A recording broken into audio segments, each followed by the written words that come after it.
December 2मा सम्पन्न Nepal versus Chinese ताइपेको खेलमा नेपाल 1-0 ले पराजित भएको छ।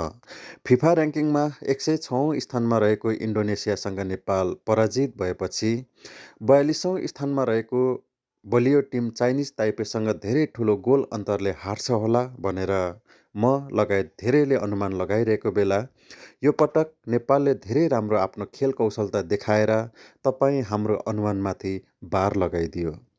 उक्त खेलमा कहीँ कतै मिस्टेक भए तापनि यत्रो बलियो टिमलाई 1-0मै रोक्नु चान्चुने खेल खेलेको थिएन नेपालले। एन्जिलाले पहिलो हाफको खेल गोलरहित टुङ्गाइन् अति उत्कृष्ट गोलकिपिङ गरेर। तपाईँलाई कस्तो लाग्यो? मलाई चाहिँ अति उत्कृष्ट लाग्यो र चाइनिज ताइपेका हेड कोच पिसीलाई पनि अति बवाल लागेको छ।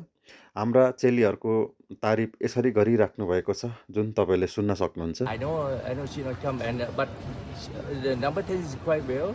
Number 11 also good on the flank. Yes. Yesterday. Yesterday. Number 10 is her name is Rashmi. Yeah, Rashmi yeah, Kumar. And number 11 is Anita. Yeah, she's quite well. Oh, and the goalkeeper, the both goalkeeper, she make Angela. unbelievable save. You can see. And on the Usha. clip. Yeah. Number Yeah, they're 16. so good. Yeah, 16 and number 1 so good.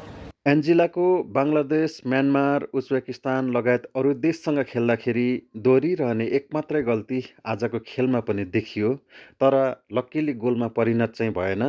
कारण उहाँको हाइटको समस्याले पनि हो कि भनेर कता कता हामीले अन्दाज गर्न सकिन्छ। पछि दोस्रो हाफमा त्यही समस्याबाट बच्न कोचले उषानाथलाई उहाँको ठाउँमा रिप्लेस गर्नुभएको हो कि जस्तो मलाई चाहिँ लाग्यो। जे होस्, उषानाथलाई पनि अनुभव बटुल्ने राम्रो अवसर मिल्यो। आजको खेलमा हार भए तापनि धेरै राम्रो खेल्नु भएको थियो। बधाई छ नेपाली चेलीहरूलाई।